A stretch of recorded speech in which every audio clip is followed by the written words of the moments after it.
नमस्कार। मैं doctor Ramanivas Sharma Raman competitive exam के लिए साइंस और टेक्नोलॉजी का ये महत्वपूर्ण सेशन लेकर के बच्चों आपके सामने। इसके पहले के सेशन में कोशिका पर हमने आपसे एमसीक्यू सेशन किया था।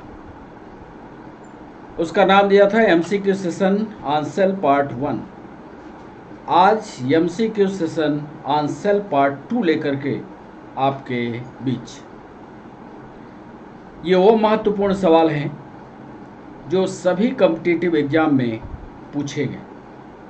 कुछ सवालों को हमने नए सिरे से तैयार भी किया है कि हो सकता है ये सवाल आपसे पूछे जाए। तो इन सारे सवालों का एक पुलिंदा आपके पास तैयार हो जाए, कहीं से भी सेल से जुड़ा हुआ सवाल आए तो आप उसका उत्तर कर पाओ। तो MCQ session on sale part 2 और पार्ट 1 में हमने मुख्य रूप से एमपीपीएससी, यूपीएससी, पीएनएसटी, नीट और कई परीक्षाओं से जो कोशिका पर सवाल पूछे गए थे उनको इकट्ठा किया। आज जो हम सवाल आपके साथ डिस्कस करने जा रहे हैं वो यूपीएससी पर है, पीएससी पर है, आरआरबी पर है, एसआई पर है, पीएनएसटी पर है और जितनी भी कॉम्पिटिटिव एग्जाम होती हैं सब पर सेल पर कौन से सवाल आए हैं, आपकी परीक्षा में कौन से सवाल पूछे गए हैं, उन सवालों का पूरा विवरण आज आपके सामने रखें। सवालों के सिलसिला पूछने का वही तरीका होगा, पहले सवाल और फिर जब सारे सवाल हो जाएंगे तो उन सवालों के बाद उनका उत्तर बताएंगे। हर उत्तर पर पूरा डिस्कशन करेंगे और यह हमारा सेशन आज शाम को 6 बजे लाइव होगा। आप हमारे साथ 6 बजे लाइव मिलिएगा। जो आपका डाउट हो आप कमेंट बॉक्स में लिखिएगा। चैनल को सब्सक्राइब करना, चैनल को लाइक करना ये आपकी जिम्मेदारी है। तो चलें MCQ session on sale part 2। इसके पहले कि पहला सवाल लिखें, सेल पढ़ाने से पहले हम सवालों को इसलिए आपके सामने रखना चाहते हैं कि आप ये समझ लो कि सेल को या कोशिका को कितनी गहराई में आपको पढ़ना है, क्योंकि आगे के सेशन थ्योरेटिकल सेशन होंगे। तो कितनी गहराई में आपको कोशिका के बारे में जानना है, इसलिए पहले हमने सवालों का ये सिलसिला शुरू किया। एमसीक्यू सेशन पहले इसीलिए लाए।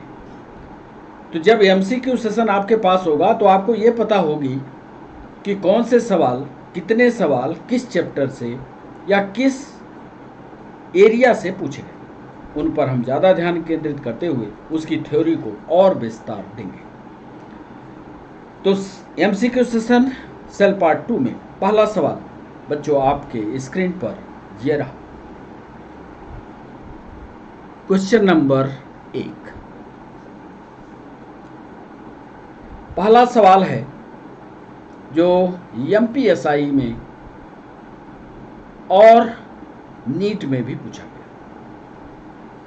सेल की प्लाज्मा मेम्ब्रेन यानी कोशिका की प्लाज्मा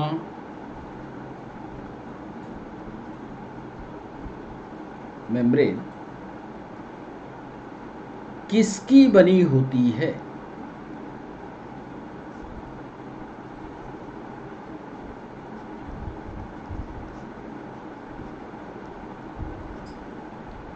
पहला सवाल,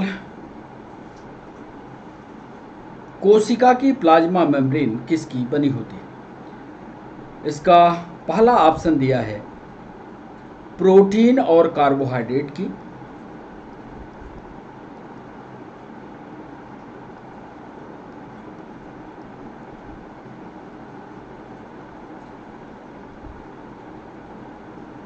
प्रोटीन और कार्बोहाइड्रेट की।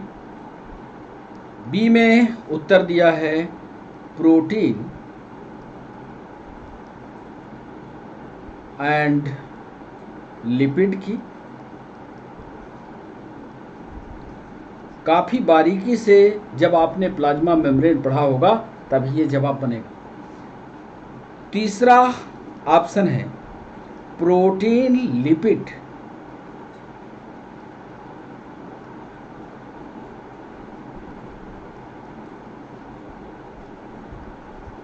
एंड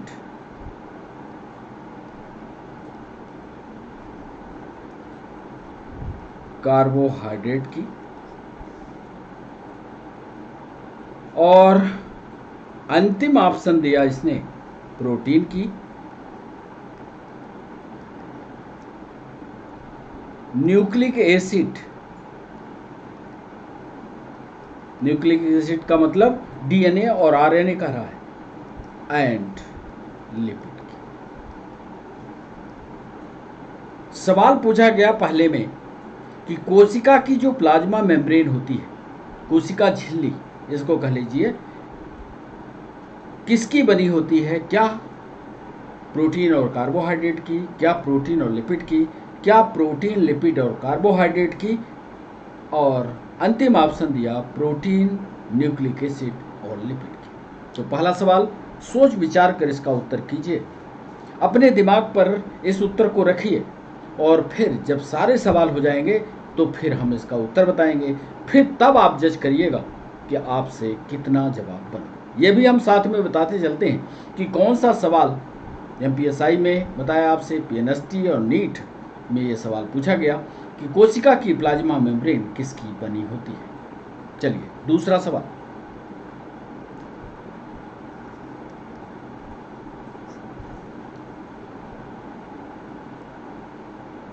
यूपीएससी का सवाल,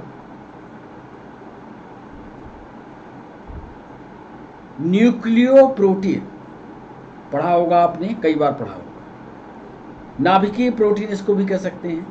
हम लिखने जा रहे हैं कि नाभिकीय प्रोटीन का निर्माण कहाँ होता है। सोच विचार कर उत्तर दीजिएगा। नाभिकीय प्रोटीन अंग्रेजी में लिखें तो ज़्यादा बेहतर होगा, न्यूक्लियो प्रोटीन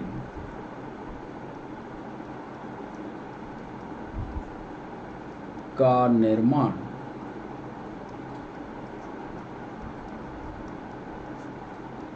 कहाँ होता है। सोच विचार कर जवाब दीजिएगा। ए न्यूक्लियोप्लाज्म में, यूपीएससी का ये सवाल, न्यूक्लियोप्लाज्म कहाँ होगा? न्यूक्लियर दीवार के अंदर, जिसमें न्यूक्लियोलस सस्पेंडेड अवस्था में होगा, जहां क्रोमैटिन जालिका होगी, वहां जो तरल पदार्थ भरा होगा वो न्यूक्लियोप्लाज्म कहलाएगा, न्यूक्लियोप्लाज्म में। बी ऑप्शन दिया न्यूक्लियर बाल। न्यूक्लियर बाल का मतलब होता है नाभिकीय झिल्ली। नाभिक को घेरे हुए जो दीवार है उसको कहते हैं नाभिकीय झिल्ली। सी ऑप्शन दे रहा है न्यूक्लियोलस। न्यूक्लियोलस, या इसको हिंदी में भी लिख दें केंद्रिका, यानी नाभिक के अंदर जो है। और डी ऑप्शन दे रहा है साइटोप्लाज्म।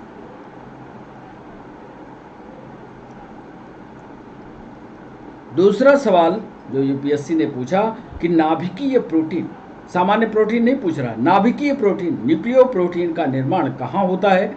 न्यूक्लियोप्लाज्म में, न्यूक्लियर बाल में, न्यूक्लियोलस में, या साइटोप्लाज्म। सोच समझकर संभल कर जवाब कीजिएगा, कहाँ होगा निर्माण? इसका उत्तर आप अपने द्वारा तय रखिएगा।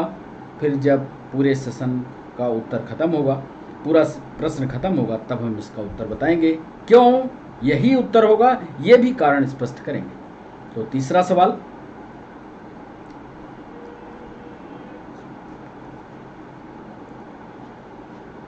मध्य प्रदेश पीएससी में पूछा गया ये सवाल, साथ में दो और स्टेट में पूछा गया है ये सवाल, राजस्थान में और यूपी पीसीएस में। पूछा क्या सवाल?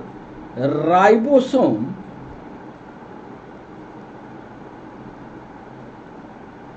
की खोज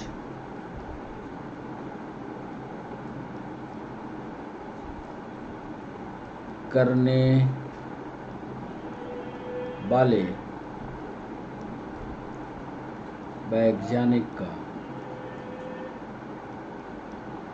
नाम क्या है? जिसने राइबोसोम की खोज की उस वैज्ञानिक का नाम पूछ रहा है। उसने लिखा पहला, क्या उस वैज्ञानिक का नाम गोल्गी था? क्या उस वैज्ञानिक का नाम पोर्टर था? क्या उस वैज्ञानिक का नाम डी रॉबर्टीज था? या क्या उस वैज्ञानिक का नाम पैलाडे था? तीसरे सवाल में पूछा कि राइबोसोम की खोज करने वाले वैज्ञानिक का क्या नाम है। यदि आपसे ये उत्तर बनता होगा तो साथ में इसका सन भी बताइएगा बच्चों। सन कौन सा था जब राइबोसोम की खोज हुई और राइबोसोम की खोज करने वाले वैज्ञानिक का नाम क्या था। यह था तीसरा सवाल। चलिए चौथे सवाल पर चलते हैं। चौथा हमारा सवाल है,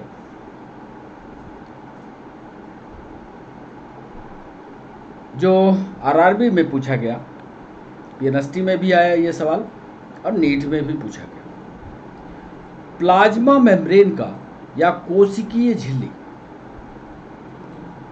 प्लाज्मा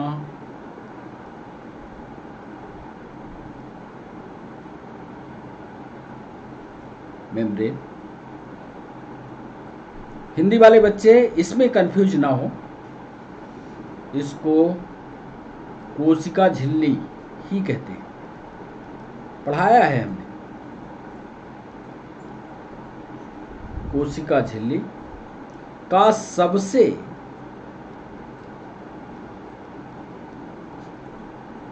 आधुनिक मॉडल या लेटेस्ट मॉडर्न मॉडल का सबसे आधुनिक मॉडल निम्न में से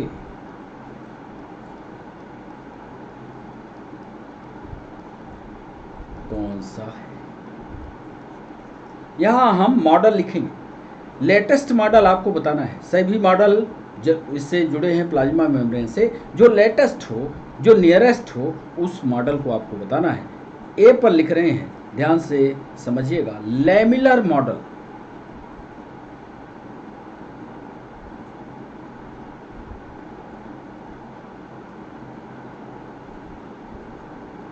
यह माना गया कि जो कोशिका झिल्ली है वो लैमिला से बनी हुई है, लैमिलर मॉडल होता है।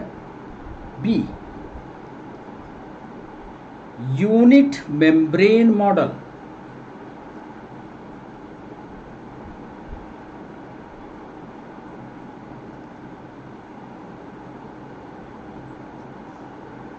सी, फ्लूइड मोज़ेइक मॉडल। और डी, मॉलिक्यूलर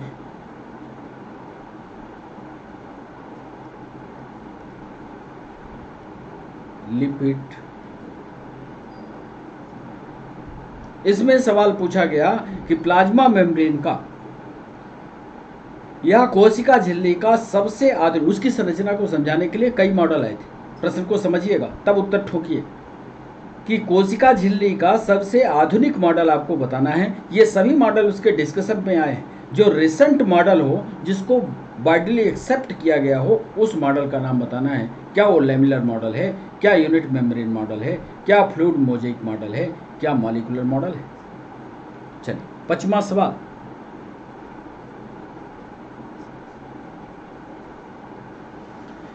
पांचवें सवाल में पूछा गया ये अभी रिसेंट में ही सवाल पूछा गया, देखते हैं आप इसका उत्तर बता पाते हो कि नहीं। एंगस्ट्रॉम एक यूनिट है।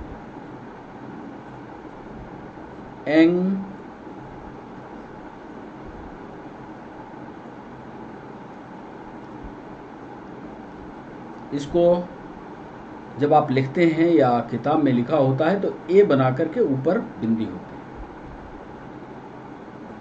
तो एंगस्ट्रॉम यूनिट निम्न में से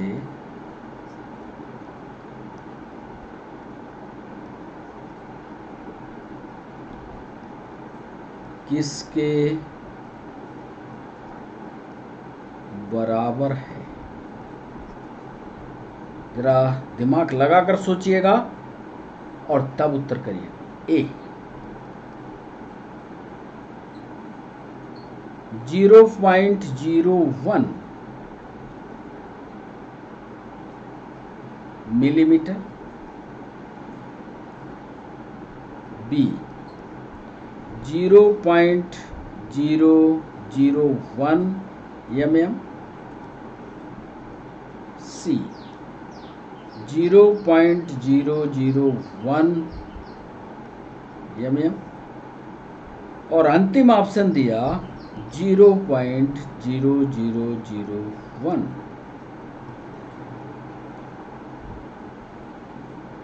एक एंगस्ट्रॉम यूनिट, एक इधर लिख लीजिएगा कि एक एंगस्ट्रॉम यूनिट निम्न में से किसके बराबर होती है।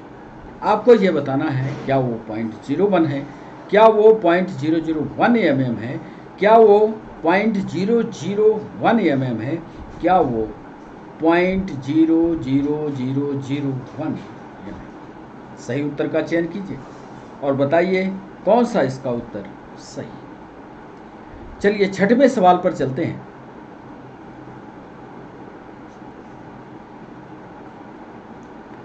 यह सवाल यूपीएससी में पूछा गया। अब यदि आपने तथ्यों को पढ़ा होगा तो तथ्य युक्त सवाल आपसे बने। नीट में भी सवाल आया है ये, और झारखंड की पीएससी में भी सवाल आया है। पर सवाल की गहराई को देखिएगा, कितनी गहराई से उसने सवाल को पूछा है, कैसे पूछा है। देखिए जरा छठवां सवाल, एक शब्द लिख रहे हैं। यदि आपने माइटोकॉन्ड्रिया पढ़ा होगा तो माइटोकॉन्ड्रिया में एक टर्मिनोलॉजी का उपयोग होता है, ऑक्सीसोम।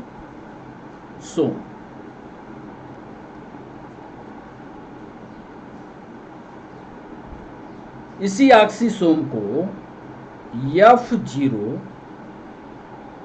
F1 पार्टिकल के नाम से भी जानते हैं।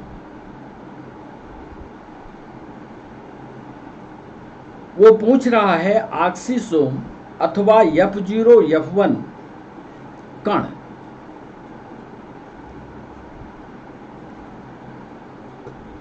कहां पाए जाते हैं।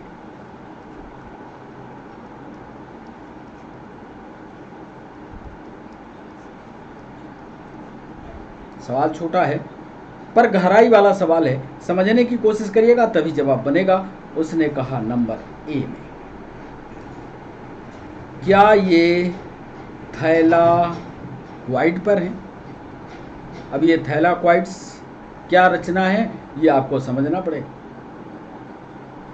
क्या ये क्लोरोप्लास्ट में होता है? ये तो आप जानते होंगे। नहीं जानते हो तो उस रचना को पूरा पढ़ोगे तब उत्तर आएगा। थैलाक्वाइड की वाली रचना पर है। बी में क्या माइटोकॉन्ड्रिया में ये रचना है? लेकिन उसने सवाल को थोड़ा और कठिन करते हुए कहा कि माइटोकॉन्ड्रिया की सरफेस पर है क्या, सतह पर है क्या। सी ऑप्शन में कहा कि माइटोकॉन्ड्रिया की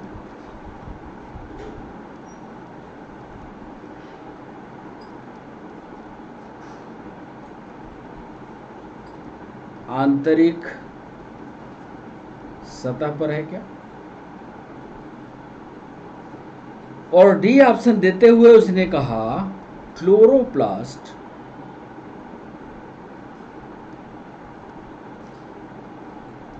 की सतह पर, उसने 4 ऑप्शन दिए। क्या वो थैलाक्वाइड के पास है, ऑक्सीसोम F0 से F1।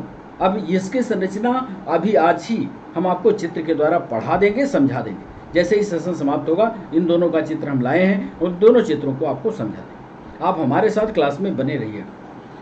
तो F0 से F1 कण कहाँ पाए जाते हैं? क्या वो थैलेक्वाइड में हैं? क्या माइटोकॉन्ड्रिया की सतह पर हैं? क्या माइटोकॉन्ड्रिया की आंतरिक सतह पर हैं? क्या क्लोरोप्लास्ट की सतह पर है? ये था 6वां सवाल। चलिए 7वें सवाल पर आपको ले चलते हैं। आप ये देखते होंगे कि जितने भी सवाल परीक्षा, कोई भी परीक्षा हो, कोई भी कॉम्पिटिटिव एग्जाम हो, सरल सवाल नहीं होते। सारे के सारे सवाल तथ्यात्मक सवाल होते हैं। पहले पीएससी में 2-4 साल पहले पीएससी में बहुत हल्के सवाल आते थे, लेकिन अब पीएससी ने भी यूपीएससी का पैटर्न पकड़ लिया है। आपको गहराई से कॉम्पिटिटिव एग्जाम के सवालों को पढ़ना ही होगा। जब तक थ्योरी आप नहीं पढ़ोगे तो सारे सवाल आपसे नहीं होंगे। एक सवाल पीएनएसटी में पूछा, निम्न में से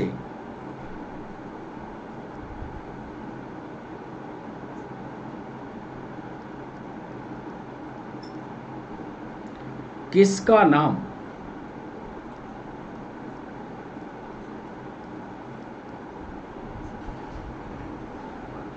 अपैरेटो रेटिकुलरी है? ध्यान से देखना, ऐसे ही नाम है, अपैरेटो रेटिकुलरी।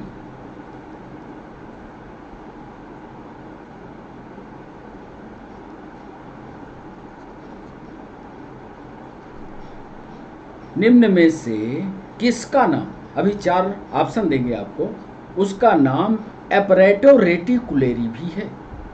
ये ऑप्शन दे रहे हैं आप। क्या वो गोल्गी कॉम्प्लेक्स है?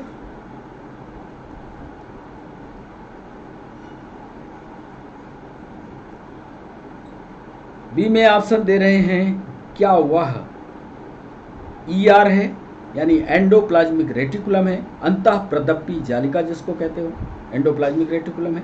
क्या वो माइक्रो फिलामेंट्स हैं? और डी ऑप्शन दे रहा है कि क्या वो माइक्रो ट्यूब्यूल्स हैं। निम्न में से किसका नाम अपैरेटो रेटिकुलरी है? यह सवाल पूछा गया। क्या वो गोल्गी कॉम्प्लेक्स है? क्या वो एंडोप्लाज्मिक रेटिकुलम है? क्या वो माइक्रोफिलामेंट्स हैं? क्या वो माइक्रोट्यूब्यूल्स हैं? तो ये था 7वां सवाल। 7वें सवाल में आपको ये दूसरा नाम बताना है। यदि आपने सब पढ़ा, गोल्गी पढ़ा, एंडोप्लाज्मिक रेटिकुलम पढ़ा, माइक्रोफिलामेंट पढ़ा, माइक्रोट्यूब्यूल पढ़ा, तो वो तथ्य में घुसा और उसने सोचा कि हो सकता है बच्चा ये छोड़ दिया। तो अपैरेटो रेटिकुलरी किसका नाम है, ये बताना है 7वें सवाल। आइए 8वें सवाल पर लिए चलते हैं।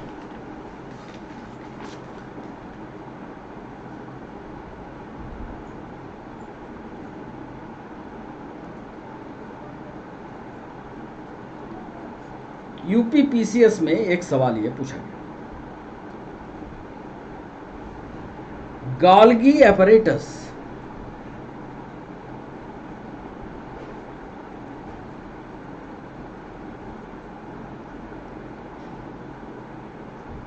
नीट में भी आया, गोल्गी एपरेटस किसमें अनुपस्थित होता है?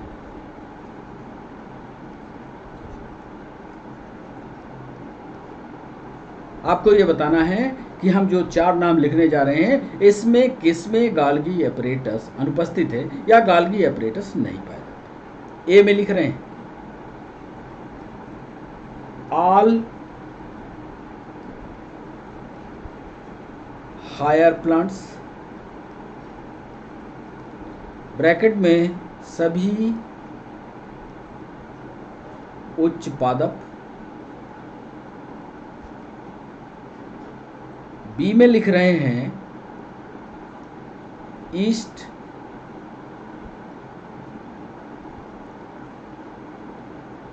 ईस्ट में। सी लिख रहे हैं bacteria and blue green algae में, बैक्टीरिया या ब्लू ग्रीन एल्गी में। चाहो तो आप इसको ऐसा भी लिखते हैं, ऐसा भी लिखा हुआ मिला है BGA, B for blue, G for green, A for algae, anti.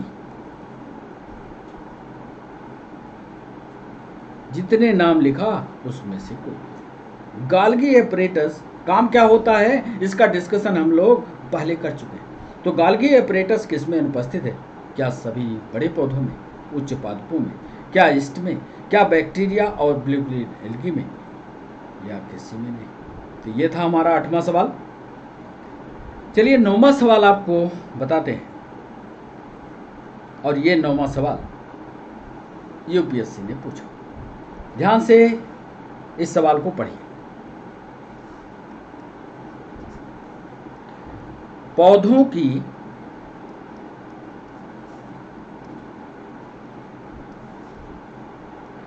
कोशिकाओं में पाया जाने वाला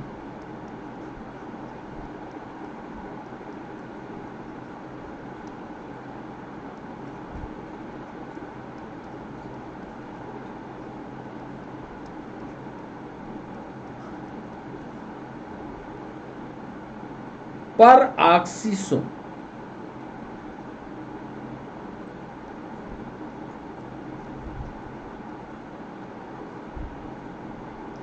का संबंध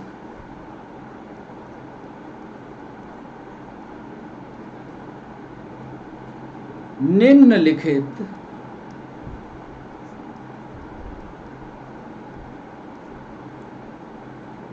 में से किस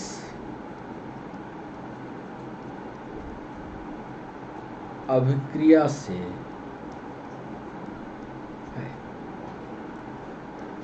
पक्का है परऑक्सीसोम किस में पाया जाएगा? प्लांट की सेल में। उसने ये नहीं पूछा आपसे कि एनिमल में होगा कि प्लांट में होगा, क्यों होगा ये भी नहीं पूछा। उसने पूछ दिया परऑक्सीसोम का संबंध किस जैविक क्रिया से। चलिए आप बताइए किस जैविक क्रिया से है। वो लिख रहा है पहला फोटो रेस्पिरेशन या प्रकाशीय श्वसन, photo respiration. B phototropism.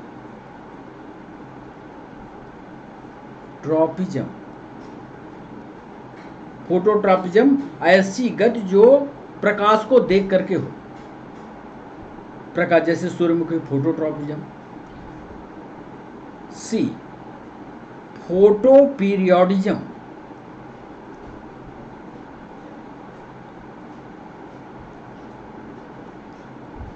Photoperiodism का मतलब है, फोटो का मतलब प्रकाश, पीरियड का मतलब होता है समय। कोई फूल खिलने में ज़्यादा समय लेता है, किसकी फ्लावरिंग और फ्रूटिंग कम समय के लिए होती है, किसको कम लाइट चाहिए, किसको ज़्यादा लाइट चाहिए, ये प्रक्रिया फोटो पीरियड। ये सारे के सारी चीज़ों को हम आपके थ्योरी सेशन में कवर करेंगे। अभी तो सिर्फ आपको परख रहे हैं, क्या आप इन सब को पढ़ने के लिए तैयार हैं? क्या आपकी साइंस इस लेवल पर तैयार है? क्योंकि आपकी ही परीक्षा में ये पूछे गए सवाल हैं। तो फोटो रेस्पिरेशन है, फोटोट्रॉपिज्म है, फोटो पीरियोडिज्म है, और अंतिम में प्रकाश संश्लेषण या फोटोसिंथेसिस।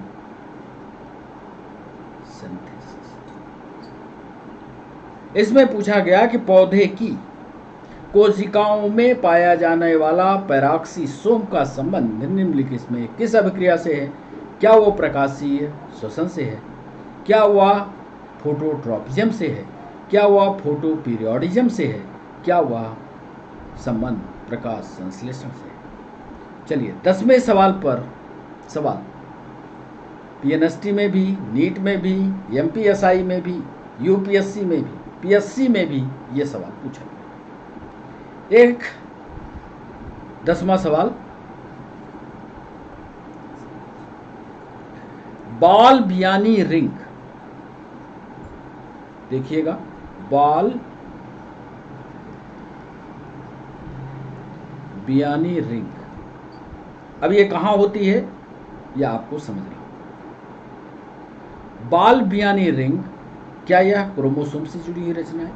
इसको समझाने के लिए हम एक चित्र लाए हैं। अभी कुछ लोग तो जानते होंगे, कई हमारे लेक्चर्स जब अनअकैडमी पर हुए हैं तो कई लेक्चरों पर हमने क्रोमोसोम पढ़ाया है, वहाँ सिखाया है। यहाँ पर बाल बियानी रिंग किसका निर्माण स्थल है?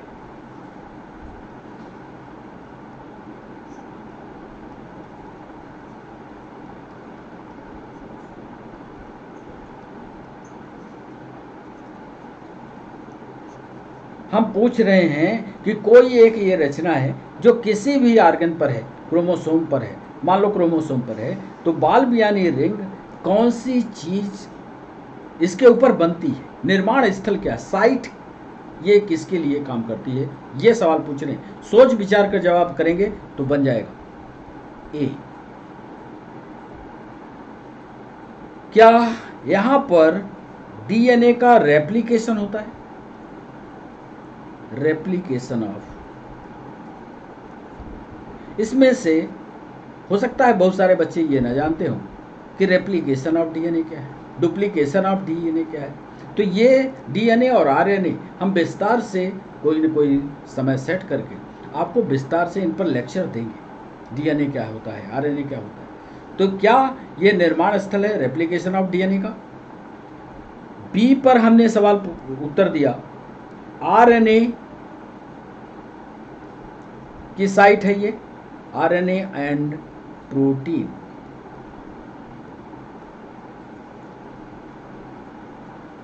सिंथेसिस है। सी पर हमने लिखा पॉलीसेकेराइड का निर्माण।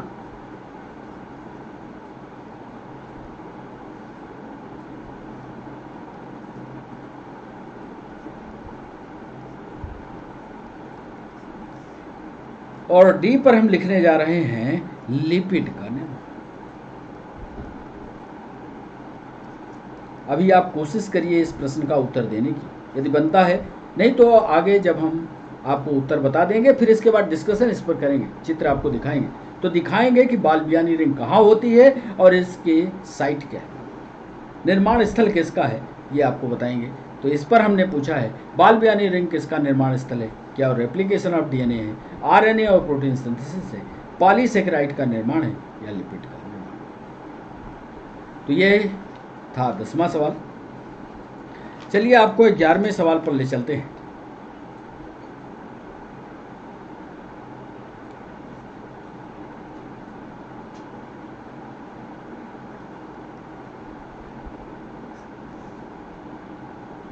आरआरबी का पूछा गया यह सवाल, किसी जंतु कोशिका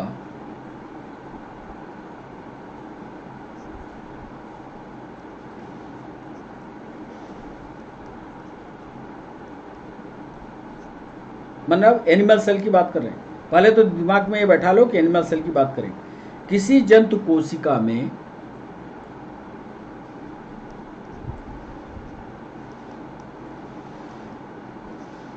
प्रोटीन का निर्माण, प्रोटीन का निर्माण कहां होता है?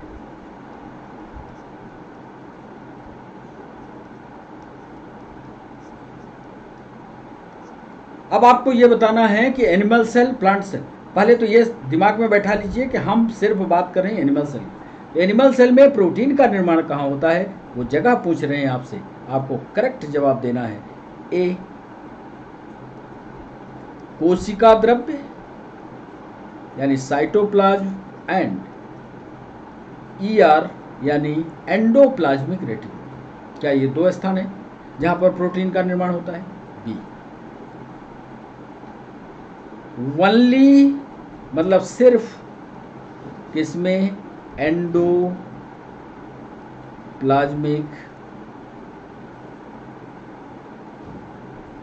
रेटिकुलम है। सी में लिख रहे हैं सिर्फ, यानी ओनली साइटोप्लाज्म है, यानी सिर्फ कोशिका द्रव्य में ही प्रोटीन का निर्माण होता है। और डी पर आपको बता रहे हैं कि न्यूक्लियोलस, न्यूक्लियोलस का मतलब केंद्रक के अंदर पाई जाने वाली वो छोटी सी रचना केंद्रिका, तथा कोशिका द्रव्य यानी साइटोप्लाज्म। इस सवाल में आरआरबी ने जब पूछा तो किसी जंतु कोशिका में प्रोटीन का निर्माण कहाँ होता है, ये साइट आपको बतानी है। क्या वो साइटोप्लाज्म या एंडोप्लाज्मिक रेटिकुलम दोनों है? क्या सिर्फ एंडोप्लाज्मिक रेटिकुलम है? क्या सिर्फ साइटोप्लाज्म या कोशिका द्रव्य है? कि दोनों हैं, नाभिक केंद्रिका है और साइटोप्लाज्म। तो ये 11वां सवाल था। आइए 12वें सवाल पर आपको ले चलते हैं।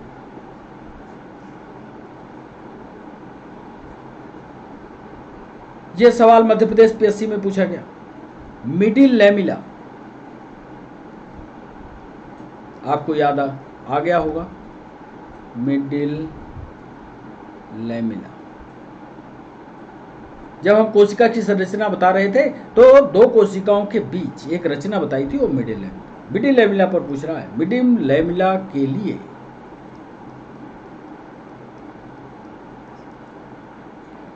निम्न में से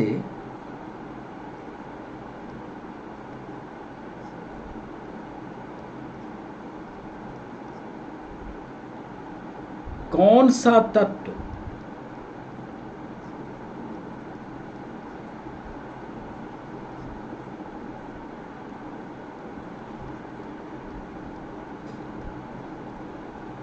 आवश्यक है? मिडिल लैमिला के निर्माण के लिए, आप ये समझ लो तो ज़्यादा बेहतर होगा। मिडिल लैमिला के निर्माण के लिए निम्न में से कौन सा तत्व आवश्यक है? ए लिखिएगा, कैल्शियम, कैल्शियम।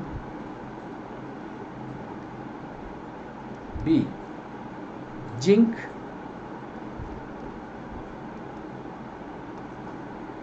सी,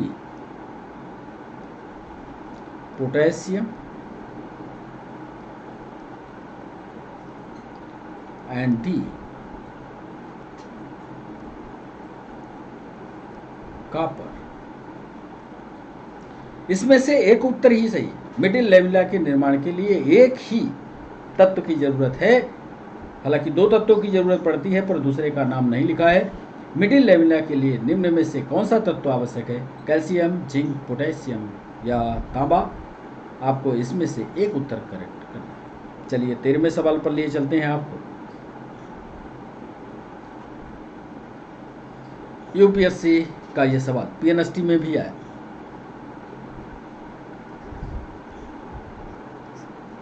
ध्यान से पहले इसको पढ़िएगा। क्रोमोसोम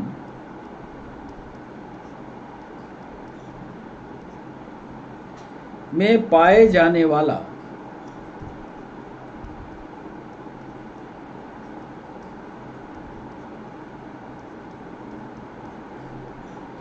सेंट्रोमियर एक रचना होती है, इसको आप जानते हैं। सेंट्रोमियर निम्न में से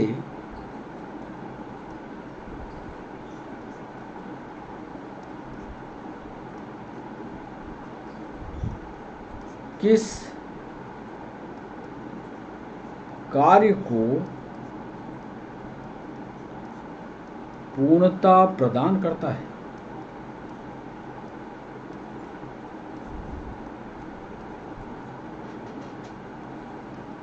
उत्तर देखिएगा। ए,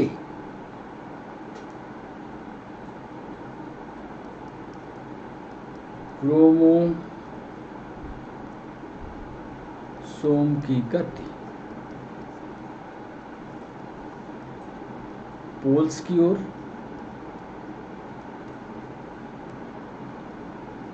बी, कोशिका द्रव्यीय विखंडन,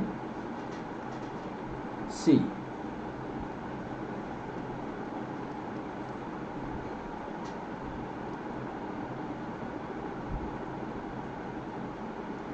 क्रॉसिंग ओवर, एंड डी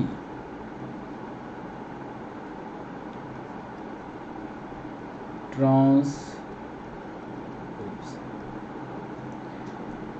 एक रचना होती है किसी भी क्रोमोसोम पर, एक रचना होती है और वो रचना होती है सेंट्रोमियर। आप समझ गए होंगे सेंट्रोमियर सेंटर का पोर्शन।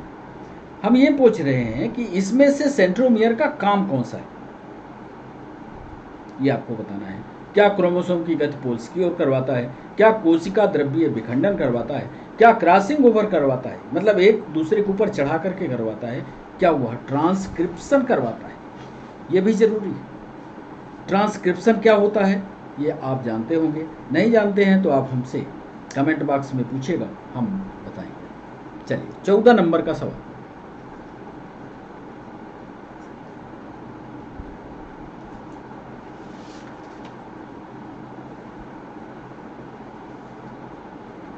एक ऑर्गेनाइजेशन लेवल की बात कर रहे हैं। आपको याद होगा कि cell is the unit of life. जब हम अनअकैडमी पर लेक्चर दिए थे तो उस समय बताया था कि सेल की संरचना, जब यह बता दिया गया कि किसी भी जीव की संरचना सेल से होती है, इसलिए सेल यूनिट ऑफ लाइफ। उस समय लेक्चर देते हुए हमने आपको बताया था कि सेल की रचना किससे होती है। तो आपको याद होगा, आपने मॉलिक्यूल बताए थे, आपने एटम बताए थे और बहुत सारे एटम मिलकर के मॉलिक्यूल बताए थे। तो जो सबसे छोटा पार्ट था, यदि ऐसा कह दिया जाए कि किसी भी जीव की संरचना मॉलिक्यूल से होती है या मॉलिक्यूल उसका बेसिक यूनिट है, क्योंकि ये तो स्थिर है, एटम हो नहीं सकता क्योंकि अस्थिर है।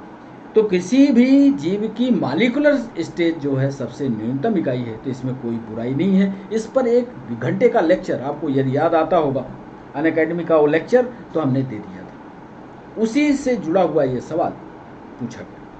यह सवाल भी यूपीएससी में पूछा गया। पहले सवाल को नोट करिए आप, फिर उत्तर दीजिएगा, सोच समझ कर तब जवाब दीजिएगा। बायोलॉजिकल ऑर्गेनाइजेशन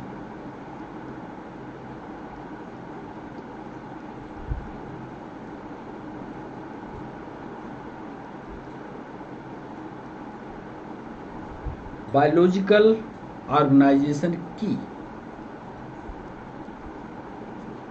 शुरुआत कहां से होती है?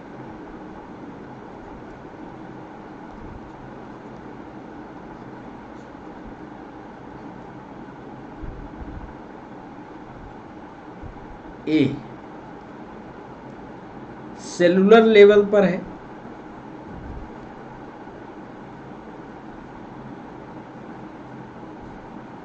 मतलब कोशिकीय स्तर, समझ लीजिएगा तब उत्तर करिएगा। सेलुलर लेवल से होती है। आपने पढ़ा है कि जब कोशिका से बनेगा तो उसको सेलुलर लेवल कहेंगे। बहुत सारी कोशिकाएं इकट्ठी हो जाएंगे तो ऊतक का निर्माण होगा, फिर टिश्यू लेवल हो जाएगा, फिर टिश्यू लेवल के बाद ऑर्गन लेवल हो जाएगा, फिर सिस्टम लेवल हो जाएगा, पूरा एक ऑर्गेनाइजेशन हो जाएगा। हम ये पूछ रहे हैं कि बायोलॉजिकल ऑर्गेनाइजेशन की शुरुआत कहाँ से होती है, क्या वो सेलुलर लेवल से है? बी पूछ रहे हैं ऑर्गेनिज्म लेवल है,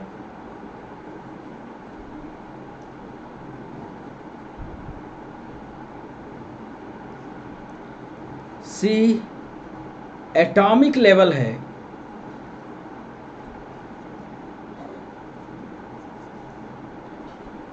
और अंतिम कह रहे हैं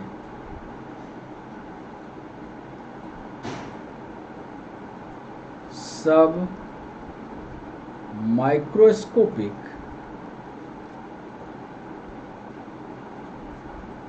मॉलिक्यूलर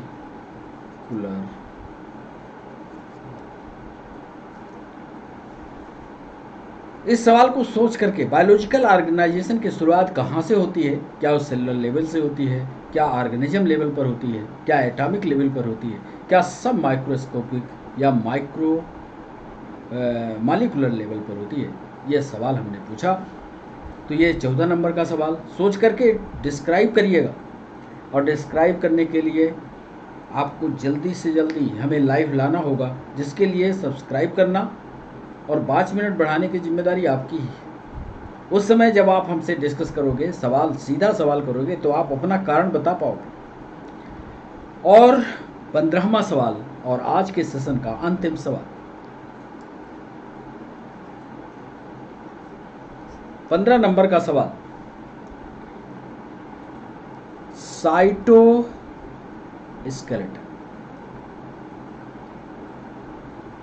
यह प्रश्न जो है पीएनएसटी में, नीट में, आरआरबी में, एसआई में पूछा गया। साइटोस्केलेटन बना होता है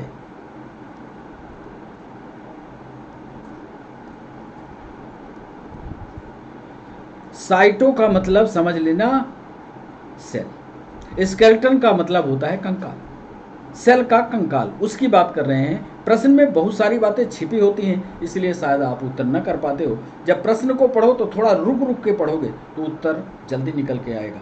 तो साइटोस्केलेटन बना होता है, ध्यान से लिखिएगा,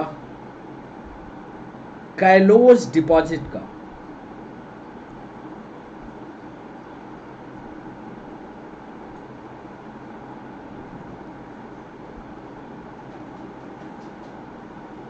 कैलोज डिपॉजिट का।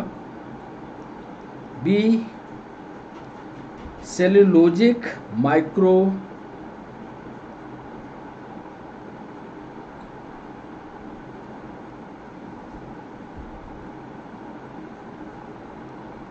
फाइब्रिल का।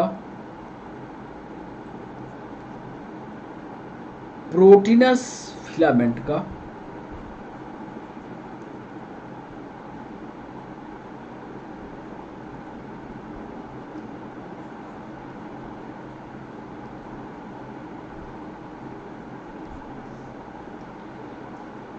और अंतिम आसन इसका दिया है कैल्शियम कार्बोनेट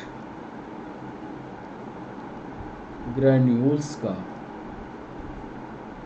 या इसको कह लीजिए CaCO3।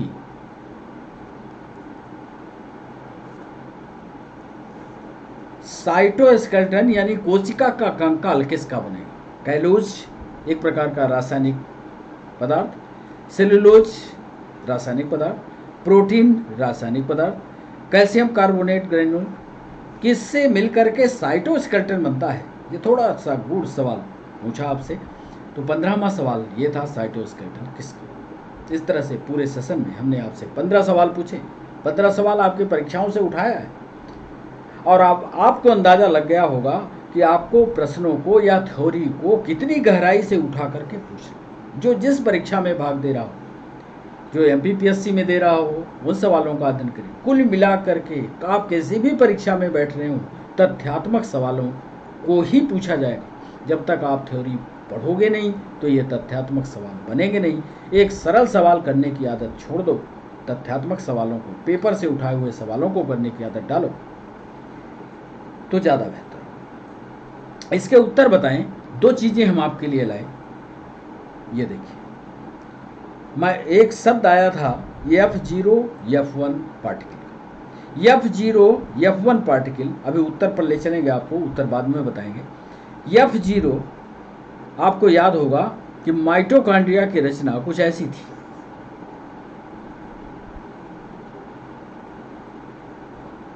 याद आया? ये आउटर दीवार थी और ये वाली इनर दीवार थी। ये जहाँ इनर दीवार थी तो ये जो बिलाई निकलते थे उन्हीं के ऊपर ये कण लगते। तो जो इनकी निचली सतह होती है, निचली सतह वो कहलाती है F0, और जो अगली सतह गुंबद लाइक होती है ये कहलाती है F। यहाँ पर कुल मिलाकर के ATP का निर्माण होता है, ATP बनता है। F1 वाला जो पार्टिकल होता है ये करता क्या है कि ADP को इनऑर्गेनिक फास्फेट के साथ मिलाता है और ATP का निर्माण करता है। आप चाहें तो इसको ऐसे भी लिख सकते हैं, is equal to ATP। Adenosine diphosphate में एक फास्फेट जुड़ गया तो एडिनोसिन ट्राई बन गया, बस सरल सा। तो इसको जब कभी हम माइटोकॉन्ड्रिया पर कंप्लीट सेशन लाएंगे तो ये F1 और F0 पार्टिकल भी आपको पढ़ाएंगे। ये है वो माइटोकॉन्ड्रिया। अब ये माइटोकॉन्ड्रिया में ये जो क्रिस्टी वाली रचना आप देख रहे हो ना, ये क्रिस्टी वाली, इन्हीं क्रिस्टी वाली रचनाओं पर ये पार्टिकल पाए जाते हैं। देख लो, देखा, ये दिख रहा है ना, ये यहां पर ये पार्टिकल वाली रचना है, ये कहलाते हैं F1 पार्टिकल दिखता है, F0 वाला पार्टिकल उसके दीवार के अंदर होता है। यहां ध्यान से देखोगे तो ये नीचे दीवार में धंसा होता है, ये F0, ये F1 है। तो एक सवाल इससे पूछा है, अब वो उत्तर आपको याद बन जाएगा। दूसरा एक रचना हमने आपसे पूछी थी, उसका नाम था बाल्बियानी रिंग। बाल्बियानी रिंग का संबंध गुणसूत्र से, क्रोमोसोम से।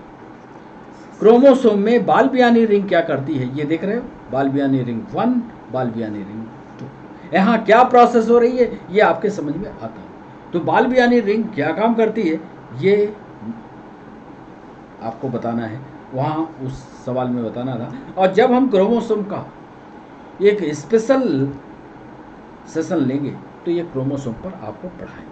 तो आप निश्चिंत रहिएगा, आप हमको बताते भर चलिए, कमेंट बॉक्स में लिखते चलिए, जिस चीज़ की ज़रूरत हो वो हमको देखेगा, वही सेशन हम लाएंगे। साथ में ये भी ध्यान रखिएगा कि क्या आप चाहते हैं कि सेल पर तीसरा सेशन भी लाया जाए, क्योंकि अभी सारे सवाल पूरे नहीं हो पाए हैं, बहुत सारे सवाल पिछले 10 सालों का एक कलेक्शन कर रहे हैं। तो क्या सेल पर और सवाल लाए जाएं कि अब थ्योरी का सेशन लाया जाए, ये आप जरूर हमें कमेंट बॉक्स में बताइएगा।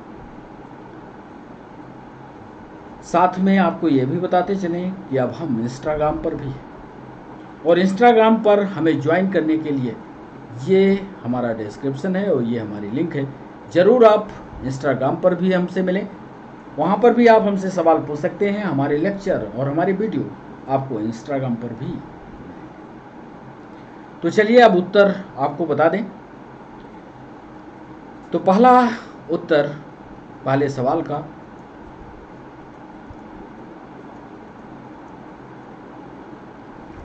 हमने पहले सवाल पर बच्चों आपसे पूछा कि प्लाज्मा मेम्ब्रेन किसकी बनी होती है। अब आप इसका उत्तर कर पाए होंगे और पढ़ाया भी है, तो इसमें बहुत ज़्यादा बताने की ज़रूरत नहीं है। प्लाज्मा मेम्ब्रेन जो होती है प्रोटीन, लिपिड और कार्बोहाइड्रेट की बनी होती है। दूसरा सवाल हमने पूछा नाभिकीय प्रोटीन का निर्माण कहाँ होता है। ध्यान रखना, भले इसमें नाभिकीय प्रोटीन लिखा है पर इसका निर्माण कोशिका द्रव्य में होता है। तीसरा सवाल हमने पूछा राइबोसोम की खोज किसने की, और आपको याद होगा, आप हमें सन बताइएगा, सन जरूर अपने नोट्स पर लिखिएगा, और इसकी खोज जो है पैलाडे ने की। चौथा सवाल हमने पूछा था कि प्लाज्मा मेम्ब्रेन या कोशिका झिल्ली का सबसे आधुनिक मॉडल कौन सा है। तो सबसे आधुनिक मॉडल प्लाज्मा मेम्ब्रेन का सबसे अधिक तरल मोज़ेइक मॉडल, फ्लूइड मोज़ेइक मॉडल है, जिसके कारण इसकी परमेबिलिटी सिद्ध होती है। ये अर्ध पारगम्यता, सेलेक्टिव परमेबिलिटी, मतलब ऐसा नहीं कि जो ही आए वो अंदर चला जाए। Selective permeability fluid mosaic model पर ही आई, और ये रिसेंट रहा। तो चौथा सवाल ये बताया। पांचवा सवाल पूछा एक आर्मस्ट्रांग यूनिट किसके बराबर है। ये जरूर याद रखिएगा, बड़ा इंपॉर्टेंट सवाल है। और इसका जवाब कितने बच्चों से बना है ये तो जब आप हमें 6 बजे लाइव हो गए आज तब पता लगेगा। और इसका सही जवाब था सी। ऑक्सीसोम और F0 से F1 कण कहाँ पाए जाते हैं। तो अभी चित्र भी दिखाया है, थैलाकॉइड तो क्लोरोप्लास्ट वाला हिस्सा, ये तो हो नहीं सकता। माइटोकॉन्ड्रिया की सतह पर हो, सतह पर तो हो ही नहीं, क्योंकि ये तो अंदर की सतह पर थे। तो माइटोकॉन्ड्रिया की आंतरिक सतह पर। 7वां सवाल, निम्न में से किसका नाम एपार्टो रेटिकुलरी है? तो कई बच्चों ने इसके जवाब कर लिए होंगे और इसका सही जवाब है गाल्गी कॉम्प्लेक्स। अब इसके बाद 8वां सवाल आपसे पूछे। 8वें सवाल पर हमने आपसे सवाल पूछा, गाल्गी एपरेटस किसमें अनुपस्थित होता है? तो हायर प्लांट में तो सवाल ही नहीं पैदा होता। ईस्ट में होता है गाल्गी कॉम्प्लेक्स। गाल्गी कॉम्प्लेक्स का काम क्या होता है, यदि आपको ये ध्यान होगा? नन हो नहीं सकता। बैक्टीरिया और बीजीए में गाल्गी कॉम्प्लेक्स नहीं पाया जाता, याद कर लीजिएगा। 9वां सवाल, पौधों की कोशिकाओं में पाया जाने वाला पैराक्सीसोम का संबंध किससे है? पैराक्सीसोम वही माइटोकॉन्ड्रिया पर। माइटोकॉन्ड्रिया किसके लिए? माइटोकॉन्ड्रिया रेस्पिरेशन के लिए, यानी प्रकाश संश्लेषण, यानी प्रकाशीय श्वसन। अगला सवाल, बल्ब यानी रिंग किसका निर्माण स्थल है? रेप्लिकेशन ऑफ डीएनए, आरएनए और प्रोटीन सिंथेसिस का, पॉलीसेकेराइड के निर्माण में, लिपिड के निर्माण में। बल्ब यानी रिंग हमने वहाँ दिखाया है। बल्ब यानी रिंग का संबंध किससे है?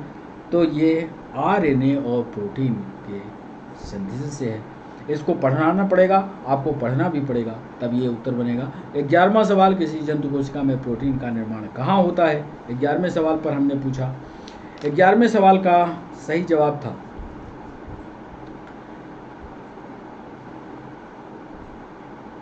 किसी भी जंतु कोशिका में प्रोटीन का निर्माण कहाँ होता है?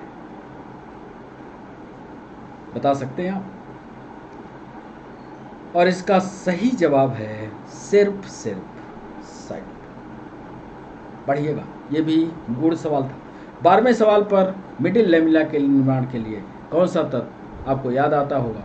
कैल्शियम और मैग्नीशियम के पैक्टेट, यानी मैग्नीशियम तो है नहीं, बचा कैल्शियम, इसलिए इसका सही जवाब कैल्शियम होगा। 13वां सवाल था, क्रोमोसोम में पाया जाने वाला सेंट्रोमियर निम्न में से किस कार्य को पूर्णता प्रदान करता है? तो ये किस कार्य को संपन्न करता है?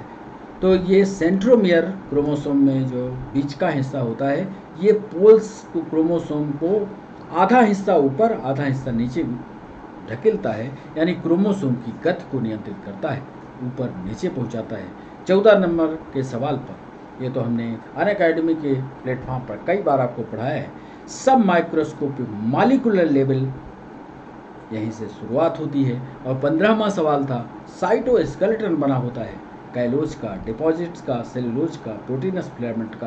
तो साइटोस्केलेटन या सेल का कंकाल, इससे बेहतर जवाब क्या होगा कि आप लिख दीजिए इसमें कि यह सिर्फ और सिर्फ प्रोटीन का बना होता है। प्रोटीन ही इसका सही जवाब है। तो बच्चों, ये 15 सवाल आज थे। आप हमें कमेंट बॉक्स में बताइएगा क्या और इस पर एमसीक्यू का डिस्कशन आप चाहते हैं, और इसका पार्ट 3 चाहते हैं कि थ्योरी के सेशन आगे शुरू किए जाए, उसके साथ एमसीक्यू लाया जाए। आज के सेशन में बच्चों बस इतना ही। यह सेशन हमारा 6 बजे लाइव होगा।